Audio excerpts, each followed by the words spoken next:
Whoever you are, wherever you are, hope you are blessed and doing safe. Ladies and gentlemen, greetings, family. Of course, I'm tuning in. You see me without the glasses off today. But if you're looking for some opportunities, particular advertisement opportunities, then look no further at the link at the bottom to my email address. You can hit me up for advertisement opportunities. We are supporting and promoting your businesses here on this channel. You can also, if you would like to donate and subscribe to our Patreon, a link is at the bottom as well. So you have multiple ways in which you can advertise with the platform by emailing me when we go on through our live stream. You also have access to premium content, those that want to see premium content that you will not find here on YouTube or Facebook or Twitter, as I am suspended probably by now.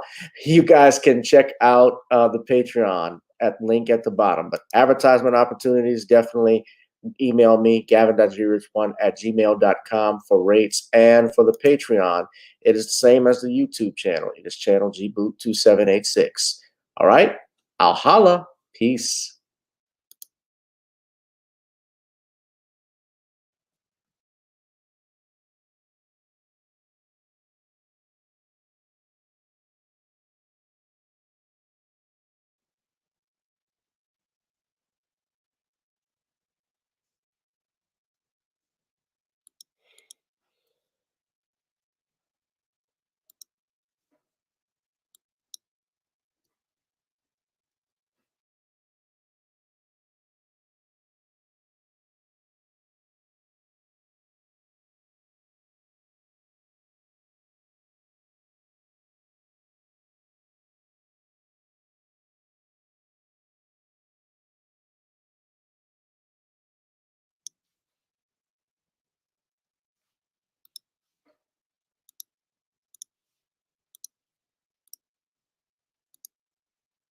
In New at 5 today, a Trump-appointed federal judge blocked the Biden administration from contacting social media companies about protected speech.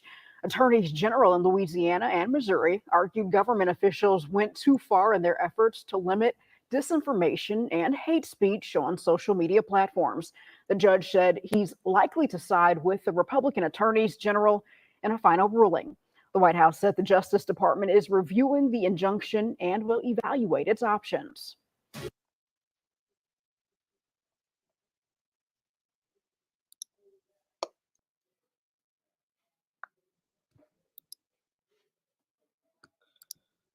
Oh, what's up, family? Welcome, welcome, welcome to another hot edition of Random Topic Thursdays, the hottest live stream on YouTube, on Facebook, on social media, everywhere, even on Twitter, whoever you are, wherever you are. I hope you are blessed and doing safe, ladies and gentlemen. We're going to get this party started. We're going to get this thing rolling with my man, Sean James.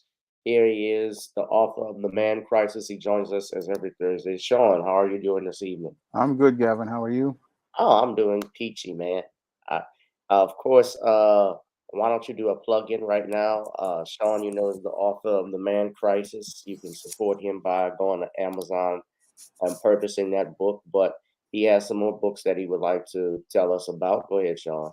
All right, the latest SJS Direct 2023 books, John Haynes, 1987, and John Haynes, at Death Store, not at Death Store, Godbreaker, are now available in paperback right now on Amazon.com. And they're also available on digital format at other online booksellers. And I'm looking for my first paperback and ebook sale for the month of July. So if you guys could hook me up, that would be greatly appreciated. All right, y'all go ahead and support him. Let's talk about it, Sean. I called this topic the land of the Skeeze, homes of those who cave. And I saw from your Facebook page, you've already seen the video.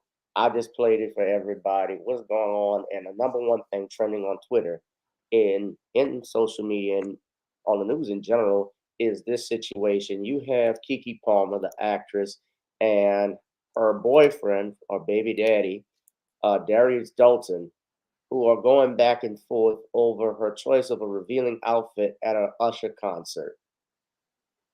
Dalton and Palmer share an infant who was just recently born, a baby boy. And while she was out with the girls at an Usher concert, to which point, if you look at the dress, she was wearing basically almost a bathing suit, and then underneath, underneath, and then she had a sheer black dress on as she embraced Usher as he sang to her. Now, Darius saw obviously the video and didn't like it and said, quote, "It's the outfit though, you a mom." And not surprisingly, he got met with swift criticism. Different people criticizing. And not just women. There were men involved in it as well. Now you see the outfit, I played the video. Women, someone counted, "Men are so weird. Why would you tweet that publicly? Oh my God. You're a father. Why are you half naked for the whole world to see?" They were calling out, basically saying he was a hypocrite. Now, after the viral video and Jackson's reaction, Keke posted some series of photos further showcasing the outfit.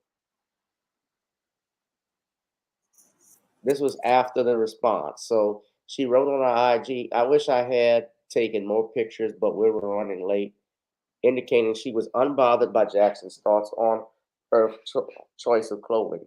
I'm telling y'all right now, if you haven't seen that Usher, you must go. He was so fabulous. Giving theater, Atlanta Gowland tips and tricks, and just absolutely iconic. I was truly inspired as a performer. I whooped some ass in space too in the country. So she enjoyed herself, not caring about what her man thought. Now, she just had a baby. So I remember Keke. Keke was never that thick, if you've ever seen it. So she put on that baby weight and she got a little thicker, but not a snicker. So Darius Dalton doubled down on his criticism.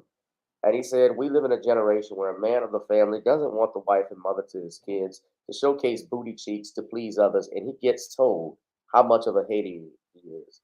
This is my family and my representation. I have standards and morals to what I believe. I rest my case."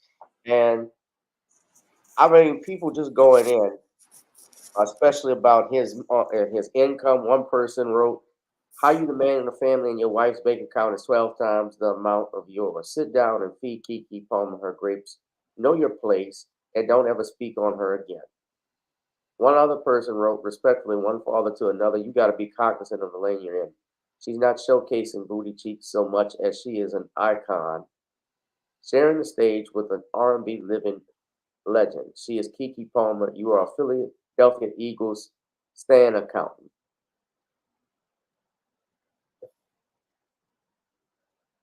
Every motherfucker want comment. And to the point where they made him delete his social media accounts for criticizing him. Now, he actually came back. If you go look at his Twitter page, and Usher seemed unfazed by it. But if you look at his Darius Dalton's Twitter page, he actually responded back, and I'm gonna. And we're not just talking about Kiki Palmer. I'm gonna show what he wrote in response to that. But uh, we did, and I'm gonna show it here. And we also have some video footage of his response from this incident we're gonna play. But yeah, they made him.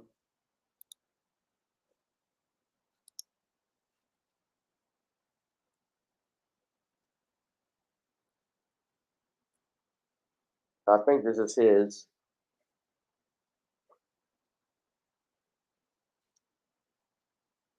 When they wrote that down, he said, "Y'all thought so." Controlling them notifications is a godsend. Thank you, Elon Musk. So he's not. He is back on Twitter, so he hasn't stopped. And my understanding from what I'm reading is that they both have unfollowed each other on Instagram and so forth. So I don't know if this is something they can come back from.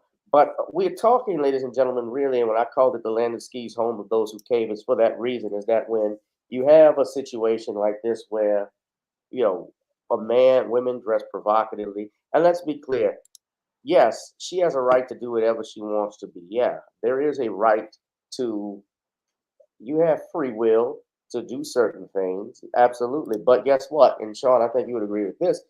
For every action, like my father said, there's a reaction. You can do something, but that doesn't mean it's expelled from consequences. She went to the Usher concert, yes, dressed like that. And I don't think it's just the way she was dressed that set the brother off. I think it was the fact that she was doing that while holding Usher. And Usher, is known as a ladies' man. So I think he was upset at that as well. And they're in a relationship. They're in a relationship and they have a kid. And I listen to people who say, well, she's not married to him. She don't have to be married to him if they're committed to each other. Even if they're not married, you had women that were supporting Sierra for what she was wearing when she went to that party with Russell Wilson, and she was naked practically underneath that dress. And this was a married woman. So I think, and maybe he shouldn't have done it publicly. That's the only mistake I think he was wrong for, because I wouldn't have publicly done that. But I guess the brother was hurt by what he saw. But go ahead, Sean. What do you think? And let's top it off too. I got to pose a question. Put it on YouTube so everybody can follow. Are we in? Who do you side with? Do you side with Darius or Kiki?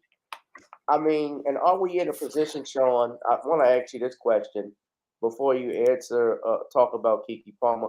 Are we in a culture of ratchetness? Because I see even at Essence Fest, we don't not I we not only have this culture of just corruption of morals and so forth, but this culture of women where we try to justify all this stuff where you criticizing someone. Even at Essence Fest, you had India Ari criticizing uh, Meg Thee Stallion for having people twerking on her and Janelle Monáe for flashing the crowd. So, what do you think of all of this, Sean? Sadly, we have a culture of ratchetness that is trying to go mainstream once again. Now, we had a culture of ratchetness that started around the late 90s and early 2000s, and Halle Berry ushered it into the mainstream. And now, what we see is another attempt to further escalate, trying to make this ratchet culture go further mainstream. Now, Darius Jackson has every right to criticize his baby mama, Kiki Palmer, even though it does look like a bit of a contradiction because here you are with a woman you're having a baby out of wedlock with, and you're criticizing her about what she decides to wear. When the real problem for Darius Jackson is that he didn't do a good job of vetting Kiki Palmer, who was on the road to ratchetness ever since she got out here with people like Issa Rae when she was working on the show Insecure. So Kiki Palmer has been in a state of moral decline for an extended period of time. And sadly, Darius Jackson basically was one of these guys who was just caught up in a simp phase. And as he was caught up in a simp phase, he didn't do a good job of vetting Kiki Palmer, who has been in a state of ratchetness for an extended period of time. And as she's been on this state of ratchetness, she has proven that she is not a woman that you would really want to consider for any sort of long term relationship or even really want to consider getting involved with when you think about her past relationships with white men and her also talking about why one time how she was gender fluid. This is not a woman you would consider to be wife material. And it looks like to me that Darius Jackson just didn't do his due diligence on getting involved with Kiki Palmer as related to the type of woman who he would be thinking as of having a serious relationship with, because any smart man out here will be understanding that your woman is a reflection of you. And the time to find out if she's a reflection of you is when you're courting that woman, not when you go out here and have a child with that woman. That is the time to do this was before or before when you got involved with her. And sadly, again, Darius Jackson didn't do his due diligence. But as the father of her child, he does have a right to criticize the mother of his child because her behavior reflects badly on him and his child. So he has a right to say that he wanted to have standards for this woman. But the time to really say to go after this woman about standards was during the courtship phase of the relationship. That's when he should have been talking about standards and talking with her about standards and values. And he should have did this before he got seriously involved with Kiki Palmer to the point where he was having a child. Because at this point, to talk about how you want to have standards is a little too late. Because now you're stuck with this woman for at least the next 18 to 20 years. And this is where Darius Jackson is in a real predicament because now he's got a child who's going to be learning dysfunction from a dysfunctional woman. But he could have avoided all this had he just did his due diligence in vetting this woman, taking her around your people, especially your female relatives, and letting them assess her character. Had he did his due diligence, he would have found out that he did not have a woman who was wife material, and he could have left her to be serenaded by Usher as she was coming back from her trip and sent her straight to bus downtown where she belongs. So, well, let me ask you this then too. When you look at what happened at Essence Fest, I don't know if y'all saw the picture, but I had the picture of okay. So this happened at Essence Fest. Let me just show you. Meg the Stallion had some people come up on the stand,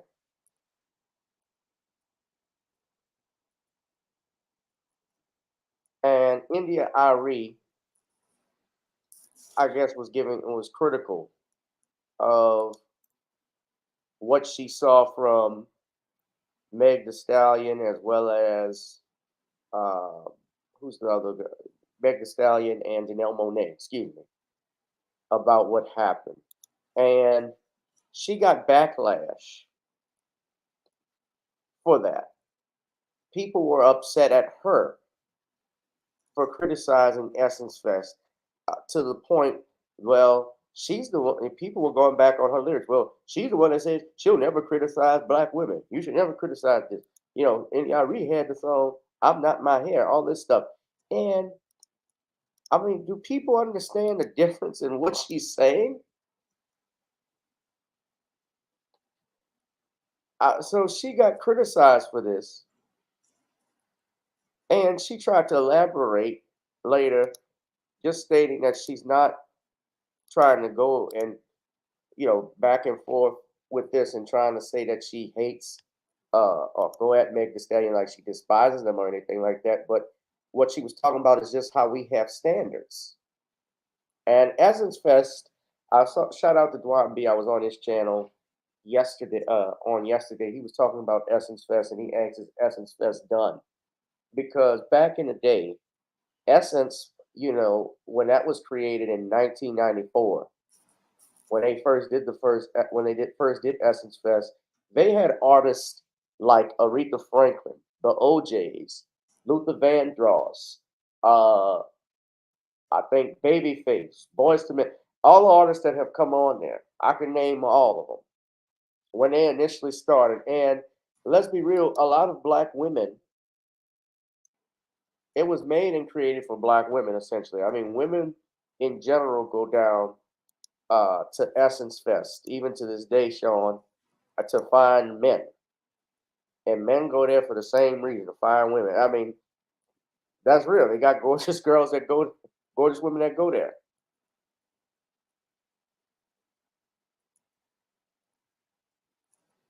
But Janelle Monáe got caught. She exposed her breast on there.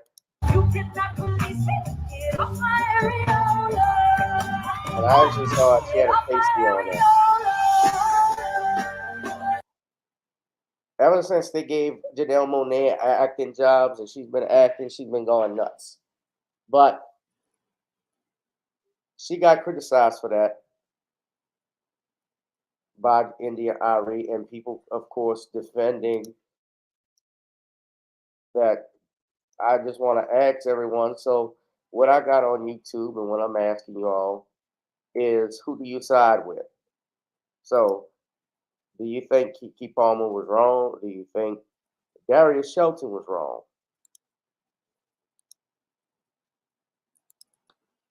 That's the poll for tonight.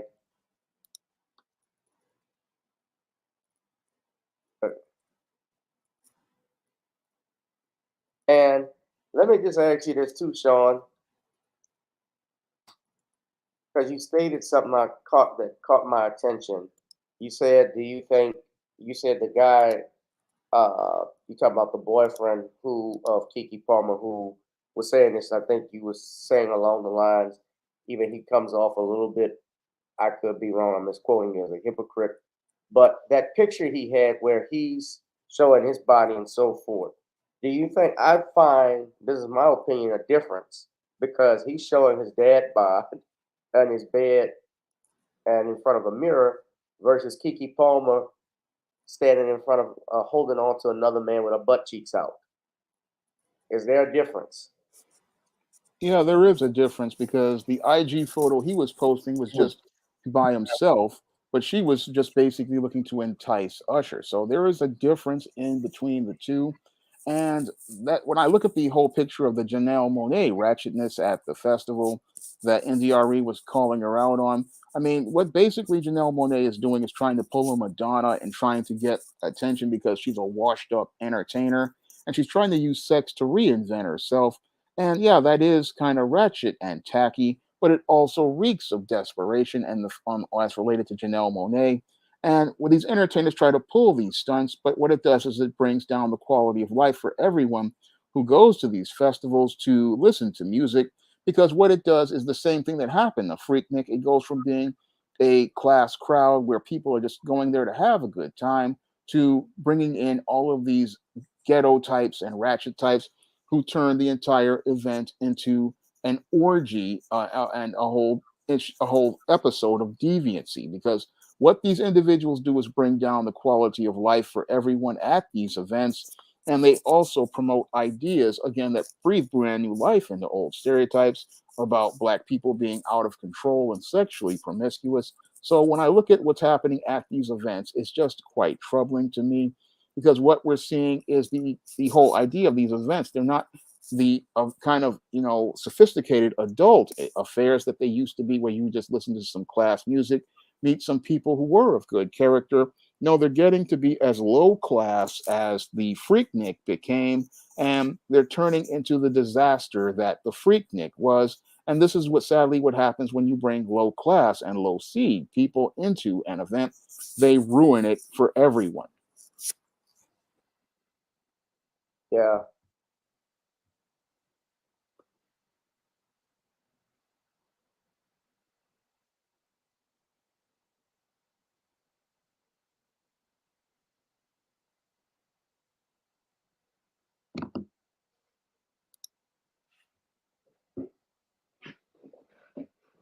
True Street said he wasn't upset about what she had on, but what he was upset that she was being serenaded by Usher.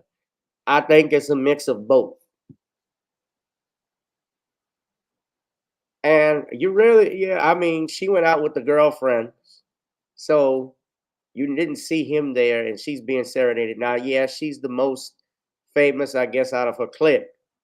But I mean, they're criticizing the dude because he's upset on his feelings. Now, like I said, I wouldn't have gone out in public and said that. I would have probably, I would have told her, not probably, I would have talked to her when she came home and said, "What the f you doing?" But this picture y'all see here, and it's in the thumbnail. This is what I screenshot. This was what was at the Essence Fest. They've turned it into a sewer. This was the EBT Awards 2.0. And if you look at the right, that's a freaking dude. And booty shot. Ugh.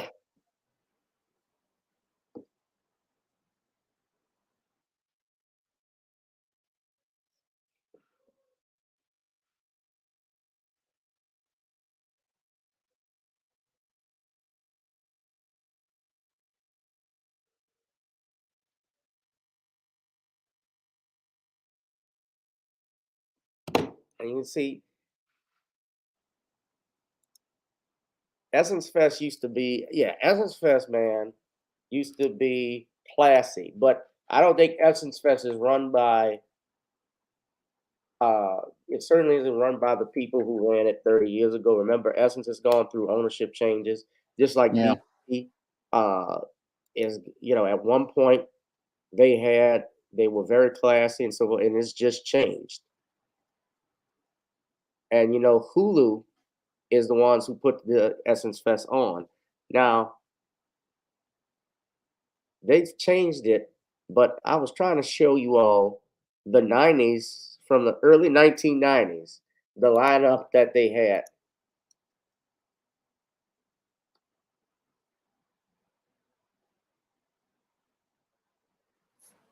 But it was if you look even okay, well let's just even take this because I can't for some reason it's not pulling up the 1995 Essence the lineup. I was trying to go back. But just look at these names. This is early 2000s, okay? Now they had Clarence Carter. Of course, now Clarence Carter, he's stroking. I get okay, I'll give y'all that one. Solomon Burke, Patty Austin, Patti LaBelle, the Rebirth Bass Band, the Dells, the OJs, Tina Marie, Steve Harvey, Yolanda Adams, Zion, I don't even know who that is. Vintage, Tower of Power, The Whispers, Irma Thomas, Destiny's Child, Eric Benet, Erica Badu. Now, Erica Badu been showing her ass now, but still. But you even look further down. Let's look at 2004. Prince, Sinbad, Solomon Burke, Rebirth, New Edition, Ohio Players, Morris Day and the Time, Millie Jackson, Maze featuring Frankie Beverly. Frankie Beverly always closed out Essence Fest. Just you see all of these names: Stevie Wonder, Smokey Robinson.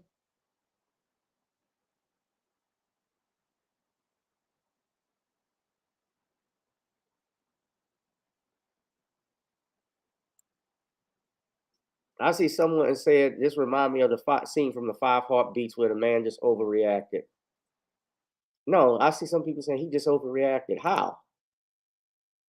So as a mom, you'd be okay dressed. You would be okay dressed like that.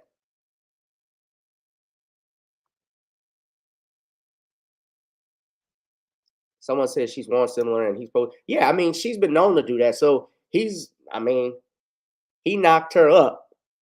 I knew she was like this. She does stuff like this. So I don't think. Yeah, I mean, yes, is it his? He should have known better. Yeah, but at that time, you got to also remember they didn't have the kid yet. They've been together for about 2 years. She wasn't pregnant then. When he was doing that stuff. When she was doing it, it's different when it's done in my presence. But when you out and you actually being held by another man, and no, Usher didn't try to kiss her or anything like that, but still, it looked like she was enjoying. She enjoyed herself with Usher. Darius said no, he didn't overreact. So let's see. I'm looking at the polls. We got 25% of you say y'all are with Kiki. 75% of you say you with Darius. All right. So we're gonna move it on along. But I'm just saying in general, and the thing I see too, Sean, is the fact that a lot of women, and there's some men, but women defend this type of stuff. Why do you think that is? We're just seeing people defend it. Like why? Because back in the day, you wouldn't see stuff like if you saw things like that, and maybe it's because we have social media. Do you think social media is playing a factor in it? People do stuff for attention and going along with it. No, I don't think it has anything to do with social media. I talked about this a long time ago when the late David Carroll brought this up. And the reason why these women go out here and defend the kind of ratchet behavior that Kiki Palmer participates in is it's all part of a covert contract that many women have. Now, sometimes women, what they will do is try to give a pass to a woman's ratchet behavior because they want that pass for themselves when they participate in irresponsible, reckless, and egregious behaviors. What they want to do is they say, okay, I will give this woman a pass for her behavior in the hopes of getting a pass for their own. And then you have these beta male white knights out here. They will go out here and try to give a woman a pass for this behavior as well. And they give a woman a pass for this behavior for two reasons. One, they hope that by giving a woman a pass for her bad behavior, they will be able to get an opportunity at sexual access to those women. And two, they give that woman a pass so that they can get a pass for their own unethical and egregious behaviors. So, what a lot of these people do is, again, they're giving passes to get passes for themselves so they can get away with doing their own reckless and ratchet behaviors. Uh, Well, I got a question especially for the ladies. Now, let's play the roles reversed. Let's say he went to a concert with Meg Thee Stallion, and Meg Thee Stallion came down and twerked on him. What do you think would happen?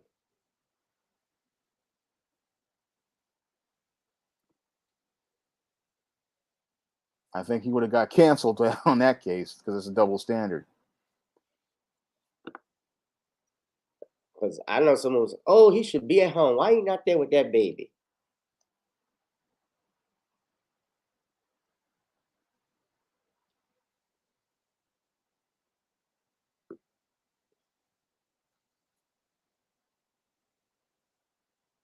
Hit that like, share, and subscribe button. Matter of fact, we got video footage of that very incident when Kiki came home. Darius actually responded. Here's some of that video. You know what?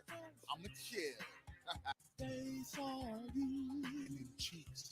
Because you understand. You were busting it open. Now I'm so ashamed.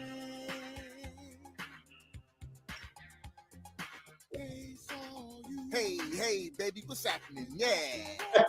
Me and Junior been sitting here waiting on you to get home.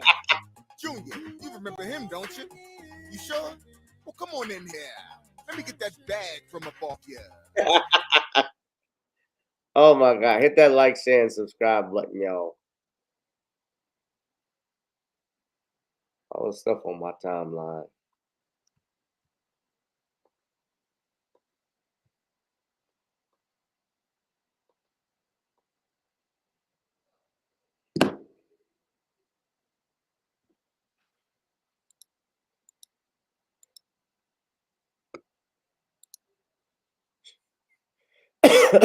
So, next topic I want to talk about. Thank you, Sean, on that.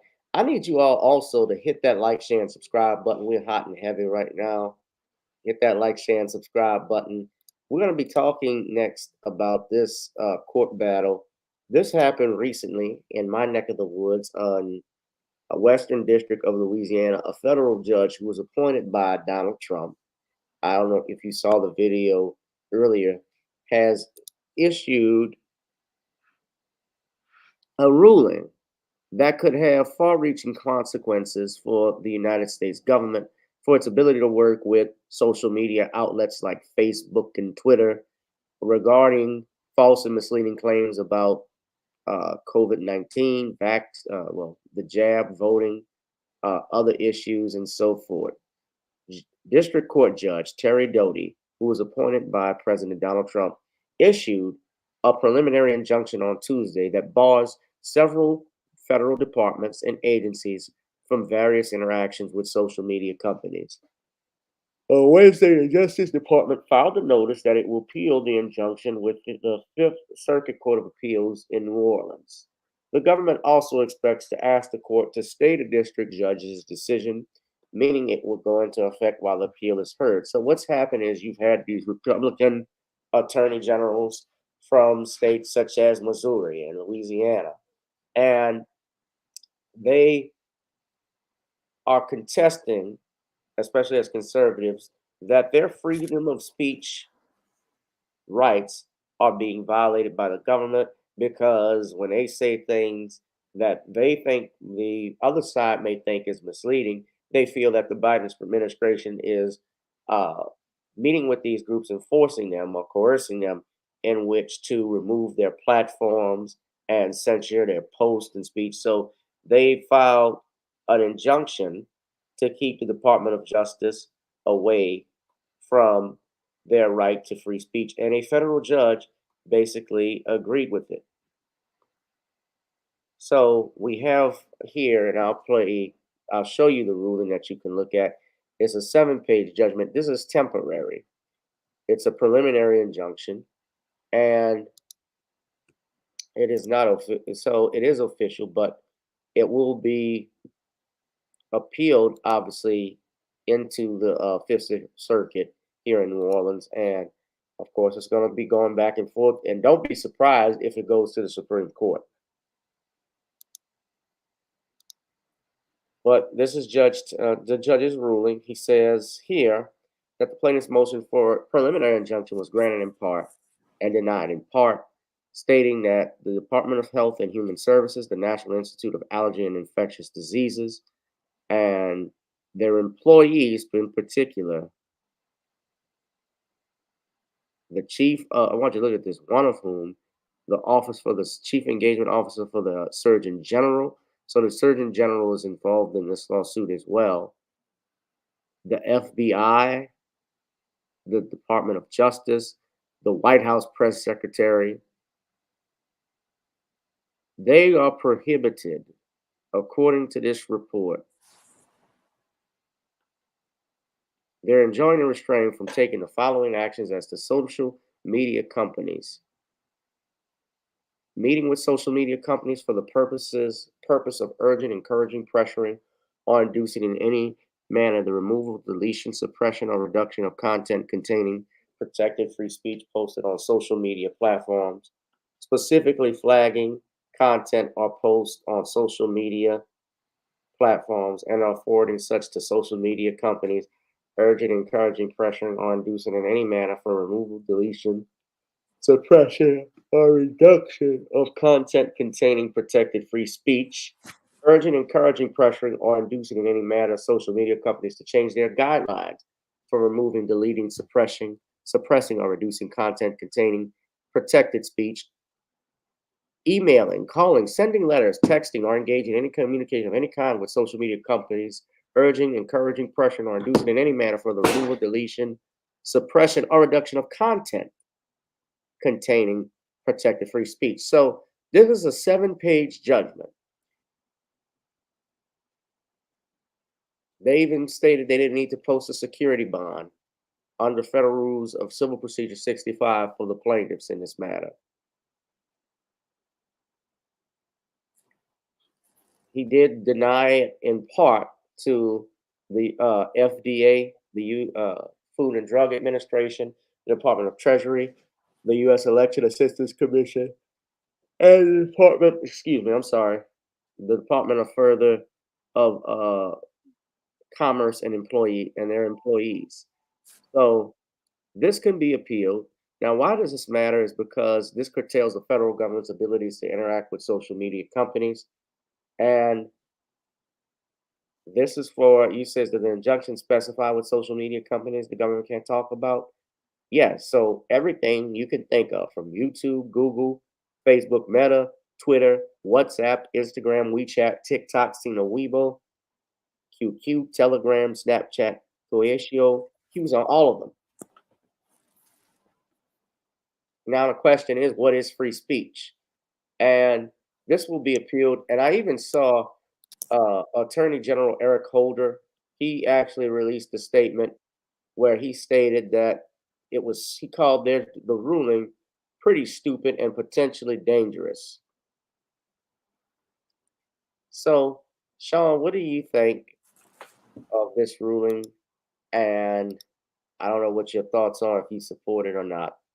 Well, when it comes to free speech, that's been something that has been infringed upon. And it's all part of a pattern as related to the Biden administration's overreach that the Supreme Court has been striking down as of late. Because the Biden administration, over the last couple of years it's been in office, overreached as related to the jab. It overreached as related to the student loan forgiveness program. And I believe that there's been serious overreach as related to these social media sites and trying to censor people. I mean, there was a lot of censorship on social media during the time of the pandemic as related to that jab. There was a lot of censorship on social media, especially as related to many Black channels. And this has been an unwritten and not talked about thing that has been violating people's free speech for an extended period of time. And I am glad to see that there's some action being taken by the courts to do something about this overreach as related to trying to censor social media in the name of things like misinformation. When ironically, the thing is that we're seeing actual more misinformation because of these censorship campaigns, because all we get is one side of the story and not the counterpoint. And that's, again, a problem we've been having ever since the adoption of the Telecom Act of 1996, where we've had all of these corporations trying to control the narrative on the media. And they've been trying to control the narrative on social media as well, trying to control the narrative in order to make sure that we don't get to see an objective journalism or a counterpoint presented to us so that we can see both sides of the story. And this censorship has been, again, a big problem because this is why a lot of people wound up losing their channels, why a lot of people wound up having their accounts terminated on platforms like Google and having their Facebook, their accounts terminated. A lot of this was done because people said, oh, it's misinformation, when it's actually just somebody presenting an opinion that people don't like. And again, under our Constitution, people have the right to freedom of speech. And it seems like when it comes to social media, people don't want to have free speech. They only want to be told what they want to hear. And that's a really bad place because when people tell you what one side wants you to hear, you don't get to hear all the sides. Moreover, this puts us all in jeopardy because if there's information to tell us that something is wrong, we can't really hear it because these people suppress the information. So anything that gets us back to a place where free speech is something that is allowed on all of these platforms is a good thing.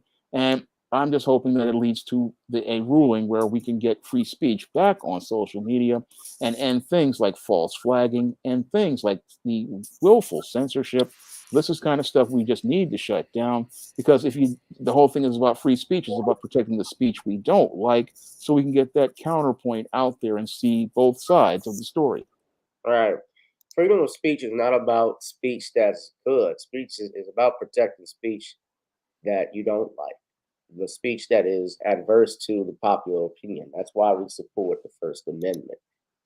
Just because you don't like someone and you don't like what they have to say doesn't mean that we should just throw out everything and they don't have a right to voice their opinion. You have a right not to listen. It goes both ways. You can invoke your right to remain silent. You can also, in freedom of expression, not listen to what a person has to say if you don't like it. I never listened to Rush Limbaugh or Howard Stern. I didn't support them. Although now, if they say some bullshit craziness that I've heard, I counter back at it. But f them. That's the way I look at it. Yeah. So do you? But yeah, what do you think of Eric Holder's thoughts, though, that this was stupid? And I saw Judge Joe Brown, and happy belated birthday to Judge Joe Brown. Uh, but Eric Holder basically says it was a stupid idea, and it is possible it could be reversed on appeal. Eric Holder's a bootlick, and bootlicks just say whatever their slave masters tell them. And with Eric Holder, he doesn't understand that this isn't stupid. This is very serious, and free speech in America is a very serious matter. And we should always look out for free speech because, again, this is about protecting the speech you don't like, and protecting those counterpoints is very important because we have to protect the counterpoints because that shows us how free the speech is in the country. It's a barometer of what freedom of speech actually is. And when I look at social media over the last 2 to 3 years since this pandemic has gone on, free speech has been under attack by all of these different social media leaders who have just been trying to censor people to make everything left leaning. But that's the irony is that again, they're supposed to be about all of this freedom of choice, but it's only freedom of choice if you're going along with their program.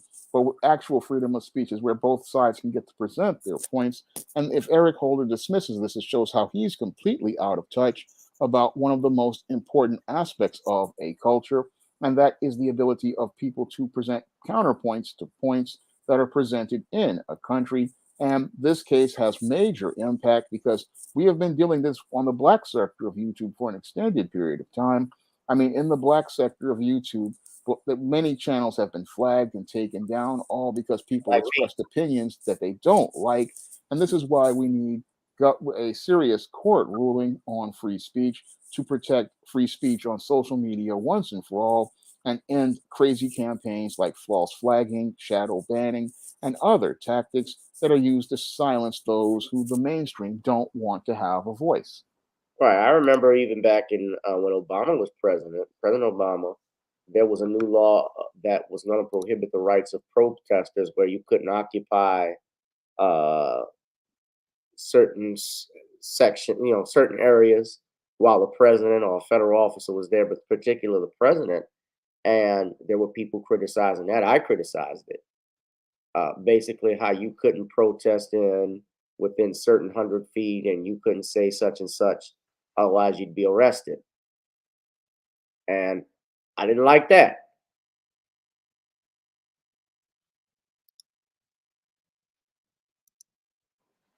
Yeah, that's a bad law.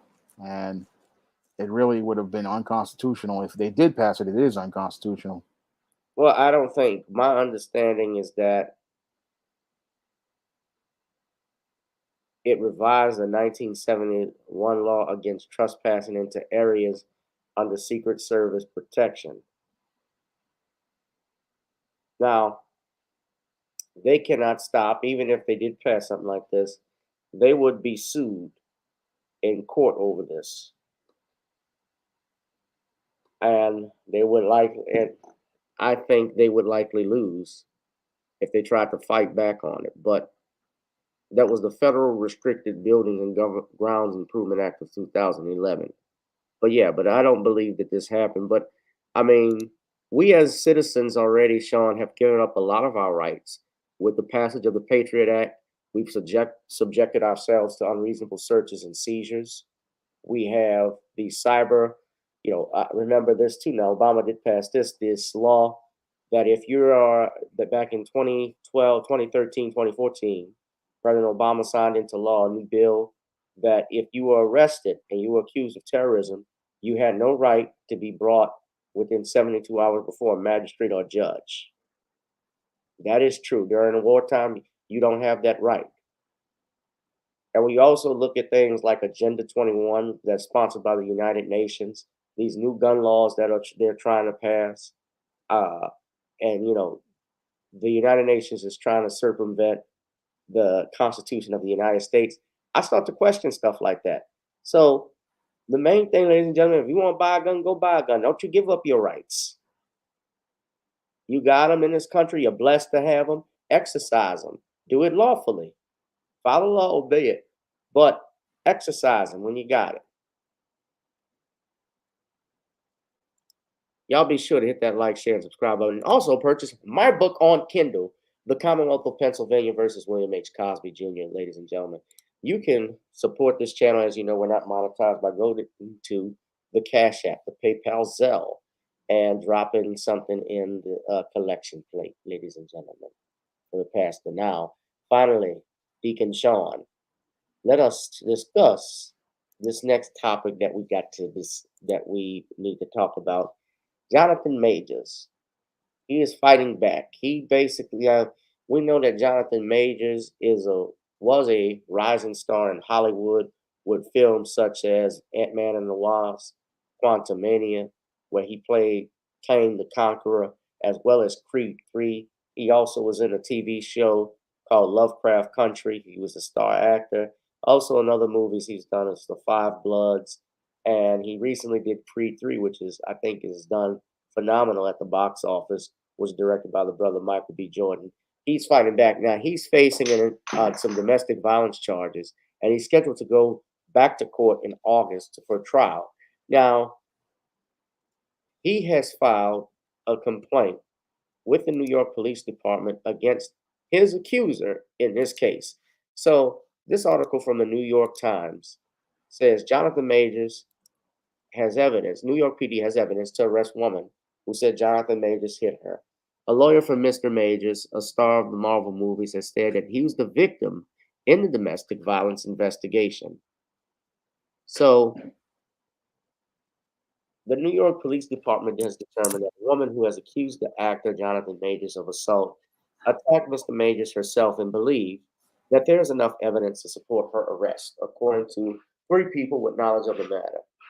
Majors, who has starred in Creed 3, was to appear in several Marvel movies and was arrested in March after the woman, Grace Jabari, told the police that he had assaulted her during a taxi drive home to his home in Manhattan. Ms. Jabari, who had been in a relationship for several years with Mr. Majors, said he slapped her face, put his hands on her neck, and finally grabbed her, according to court records. 2 months later, prosecutors filed an updated account of the incident, in which Ms. Jabari is no longer accused Mr. Majors of grabbing her neck, but said that he had pushed her into a vehicle. She maintained that he had slapped her in the face and said that Mr. Majors grabbed only her middle finger, not her full hand. Priya Chaudhry, who is the attorney for Mr. Majors, has stated the charges are false and, in fact, that Ms. Jabari was the one who had assaulted her client. She said that Ms. Jabari, who's a dancer who has worked as a movement coach on one of Mr. Majors' movies, stole personal belongings from his home. In a letter to a judge in April, Ms.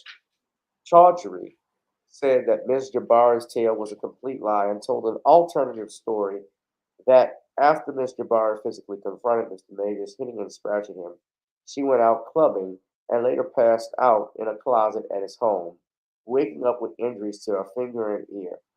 The New York Post obtained video of Ms. Jabari out late that night. Insider reported that this week that Mr. Majors had filed a police report against her. So what's happened is that the police issued something called an I-card, which appears in the department database. It's not an arrest warrant, but it alerts officers that there's probable cause to arrest Ms. Jabari. An attorney for Ms. Jabari, Brad Edwards, said there was no reason to arrest her, and that he had seen nothing reliable indicating that any agency has developed a different opinion. He went on and stated that Since the criminal proceeding is going on as expected out of respect for the criminal process and the prosecuting attorneys who will make decisions based on evidence, we do not intend to respond to rumors.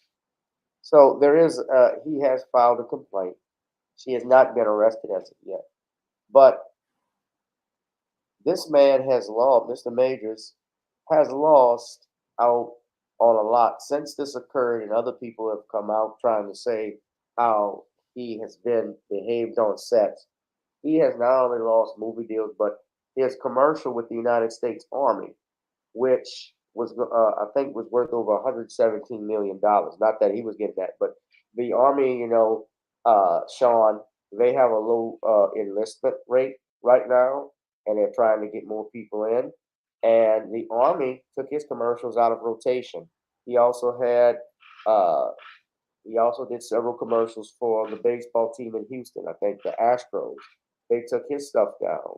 Uh, there is even talks about Marvel Pictures moving forward with the new Avengers movie, possibly without him. So he's due to lose a lot of money if as a result of this. And he's innocent till proven guilty.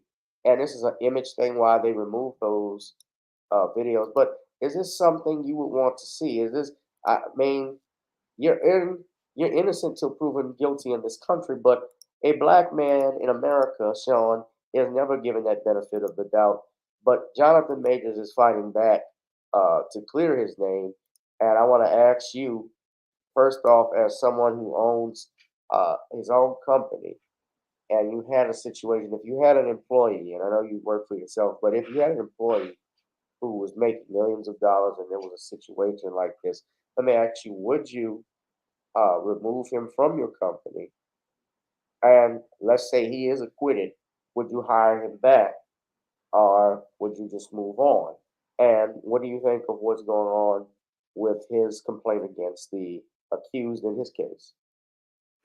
Well, in the case of an employee at SJS Direct, I follow the Constitution, and a person is innocent until proven guilty, and I would keep that person on my payroll until the court case was settled because they have a constitutional right to their day in court. And until that day in court where they're proven of committing a crime, I'm not going to terminate them for their employment because their employment is not connected to anything as related to a case until that case is resolved. Now, in the case of Jonathan Majors, I believe that he was really done wrong by the criminal justice system by another overzealous district attorney in Alvin Bragg, who basically escalated this case into something that and made a mountain out of a molehill. Because when I look at the facts of this case, I don't see where Jonathan Majors participated in the alleged domestic violence that this woman, Grace Jabari, is alleging because according to Jonathan Majors, he's got a timeline, and I believe that his timeline has the ring of truth about Grace Jabari allegedly participating in this violence for an extended period of time, starting with an incident in London. And when I look at the timeline as related to the day of March 25th, it looks like Grace Jabari was the aggressor in this case. And it looks like to me she was starting with him ever since they left from a Brooklyn party and went to Chinatown. And then when they got in the Uber to go to Chelsea, things continued to get worse between her, Grace Jabari, and Jonathan Majors to the point where they separated. And if Grace Jabari was in such harm, because if you break a finger with so much pain, you would be in an emergency room trying to get help for that and not going to a bar to go do more drinking. So that's where I believe Jonathan Major's story has the ring of truth to it. And that's where I believe the facts of the story as related to Jonathan Majors, because the timeline really fits that ring of truth. And if Grace Jabari was allegedly participating in an episode of extremely erratic behavior where she was allegedly taking sleeping pills and drinking at the same time, that's where I believe that Jonathan Majors was the victim in this situation. And he basically that fits right in line with the pattern of events because when he went to his house and found Grace Jabari lying in one of his closets and called 911, and again, he was the one who called 911 in the situation, not Grace Jabari, and found her unconscious in that closet. That's where I see that he was innocent of anything at all. Because if they had separated from each other, then I can't really say that Grace Jabari was a victim in that situation. If she separated from Jonathan Majors, went to a bar and spent money on his credit card drinking on a bottle of wine or champagne, depending on what story you hear, and then returning to his home, that's where I see it as Jonathan Majors not being the abuser. And this compounded with the incident at the London shows me that there's a pattern of violence that this woman has participated in, and that's something I can't give a pass on. And I believe that this basically clears Jonathan Majors, along with the police believing that there's probable cause to arrest Grace Jabari. And I look at this whole situation, and again, I believe Jonathan Majors was done a great wrong, especially by the mainstream media, which tried to demonize Jonathan Majors as some sort of violent black brute, tried to demonize him as some sort of violent predator, when in actuality, he was the victim in this situation of an insecure, domineering, and controlling woman. And as the victim of this insecure, domineering, and controlling woman, he was the one who was being abused by this woman. And he was further abused by a gynocentric media system that was out to make him the bad guy and cost him valuable jobs, all because they wanted to demonize him as some sort of violent black brute, when in actuality, Jonathan Majors was again the victim in this situation. And I believe he has a good, strong case to sue as related to many of those companies for breach of contract, because I believe that they willfully breached that contract without giving him a reasonable time to be able to settle, to deal with these cases, and never gave him the benefit of a doubt of our Constitution, which says that people are innocent until proven guilty. But yeah, but here's the thing: can he come back from something like Yeah, this? he can come back from it, but the whole thing is he would have to possibly work with black prodcos and work with different black producers. They would be the ones who would give I him the don't chance. see him getting his money, the same amount of money now after something like this, especially when it's a white woman who's the alleged victim. Well, I think he could come back. You know what? The whole thing is that this white woman, she won't be the one who'll be able to come back. She's done. She's done because nobody can trust her because she's a liar. So you think he comes back, but it's gonna be on BET Plus? No, I think he can do a little better than that. I think he can do very well, just that he's got to work with it. I mean, I think he. I Here's my thing. I don't think he's gonna end up like Monique, where Monique is. You know, Monique may have one mainstream movie out of 4 or 5 years that she's doing. I think he can bounce back from it if it's proven. And let's say I think he might be doing Spike Lee movies again for maybe once or twice. But he just had a movie that was at, I think, the Sundance Film Festival that they had praised, but then if I'm not mistaken, didn't they try and remove that because of just these allegations? So I mean, I feel sorry for the brother. I think I hope he's innocent. I think he has a good chance. He has obviously some great attorneys. And I saw the pictures of her. Yeah, she's at a club. So she has her finger broken after this point in period. She talks to the police, but she's out clubbing afterwards. She's texting on her phone. Wouldn't be able to do that with a broken finger. Nah, you'd be surprised at some stuff I see. Alcohol eases the pain for a lot of people. Druggies do a lot of things, but I don't expect the media. I agree, Tyree. I don't think the media will do him any favors. No, they're gonna, yeah, but she's done. I don't know. A white woman is never really done, even if she's wrong. But Well, she'll be pumped and dumped, but none of these guys is gonna commit to her because she's a danger. She's a woman who can't be trusted. well, that's true. You guys can't trust you because if you lie on this black guy, you'll lie on them. They're looking at your past behavior. We got Sean 14 votes in. We're gonna wrap this thing up, but 14 votes in, ladies and gentlemen. 86% of you say you side with Darius. 14% say Kiki. Okay, so that means at least two of you all support Kiki Palmer. So You're in the minority, my friend. So, Sean, uh, if you want to do one more plug in, I know you probably haven't decided, but you have anything on your live stream tomorrow, or are you gonna wait before you?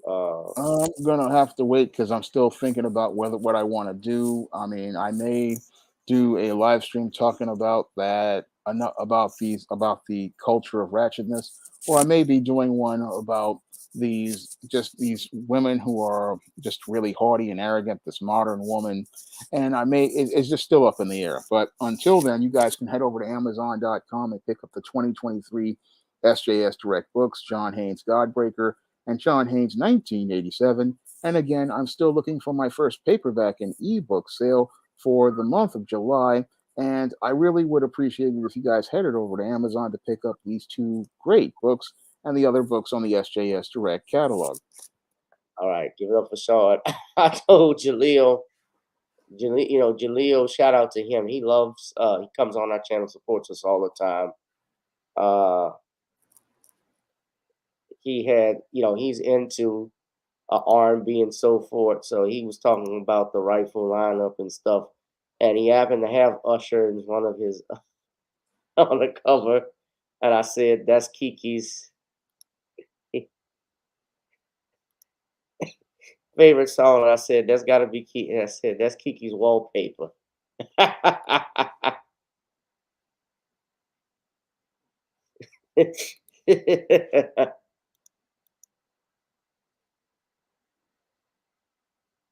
Kiki's wallpaper.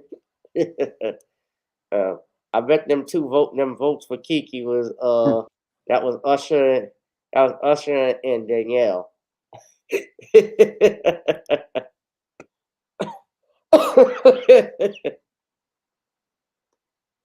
I'm just messing with you. Uh, that's Danielle and Quatman who usually come on. Yeah, but that's Kiki. Yeah, that's Kiki's cell phone paper.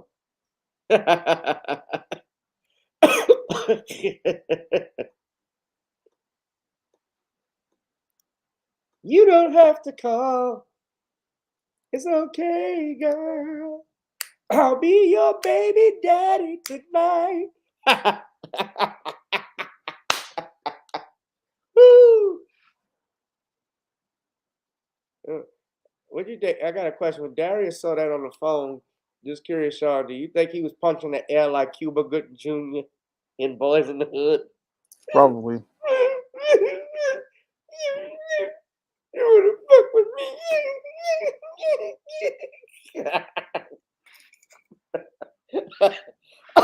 I gotta get my stuff and was hitting the wall.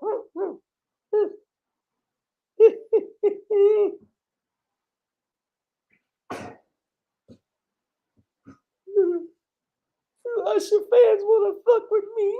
Y'all ain't fucking with me.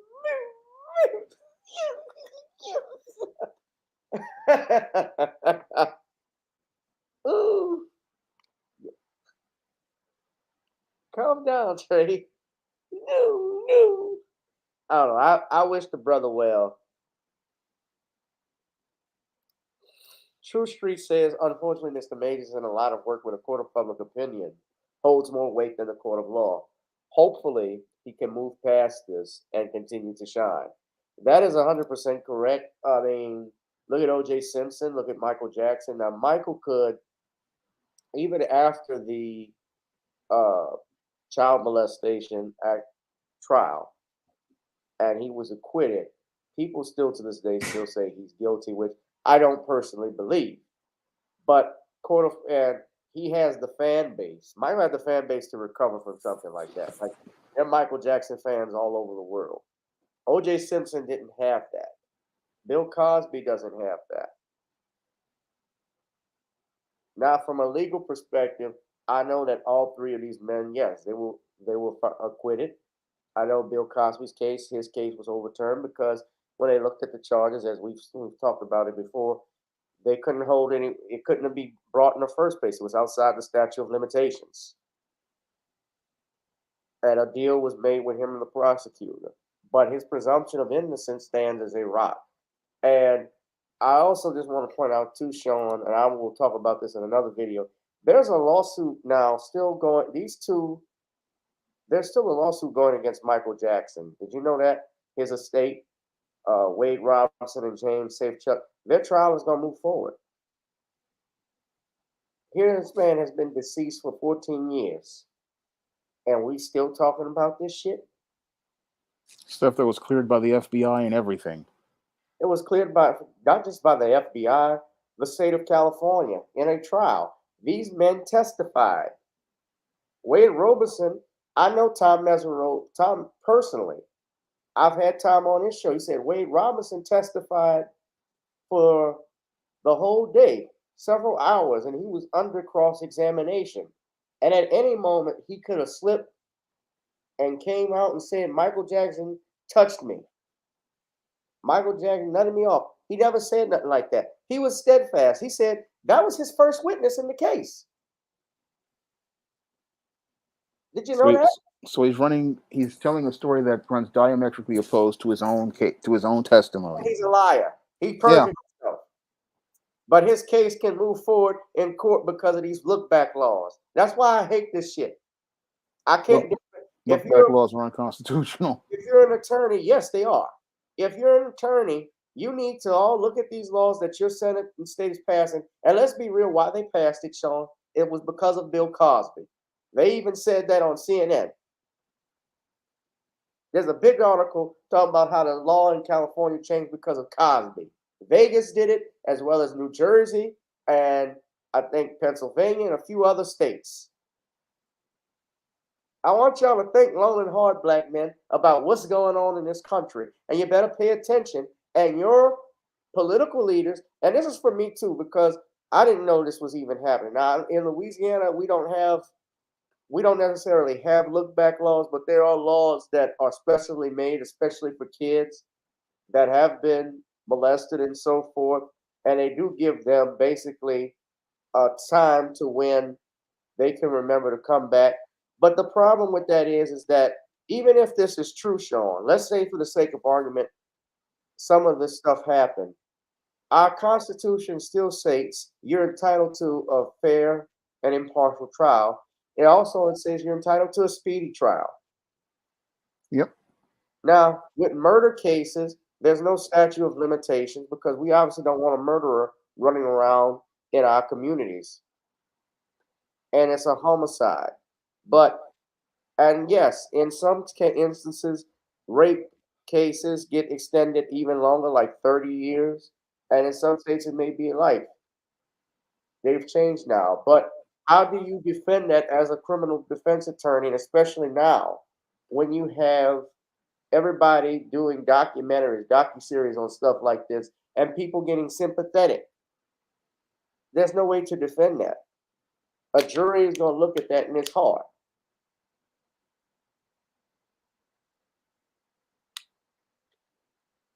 I mean, even with R. Kelly and Harvey Weinstein, I remember the jurors, they asked them, did you ever see these documentaries? And they all say, yeah, I saw them. So they're already biased.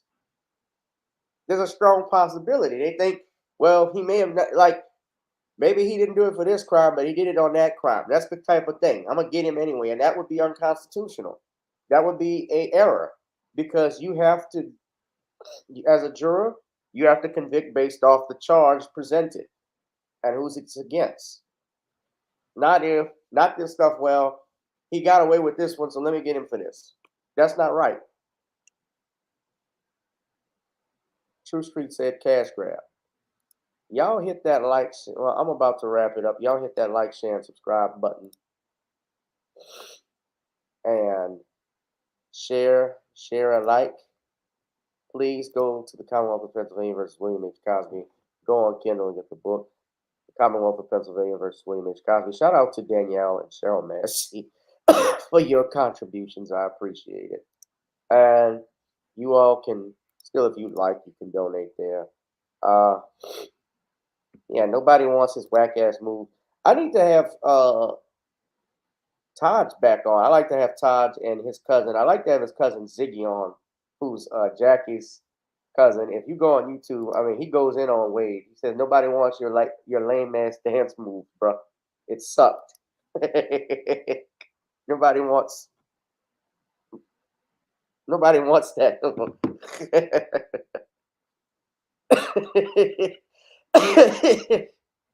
All right. oh God, I'm gonna get sick again. Let me stop laughing. All right. Well, Sean, I appreciate it. Thank you for being here again, bro. And I look forward to the live stream tomorrow. All right. Thank you for having me on. All right. And All right. check your before you do I sent you a message. Before you go on, let me talk to you afterwards. I'm about to wrap it up, ladies and gentlemen, but this has been another exciting edition of the Random Topic Thursdays, the hottest live stream on YouTube, social media, throughout the world. Be one, be safe, and be blessed, ladies and gentlemen. I'll holla. Peace.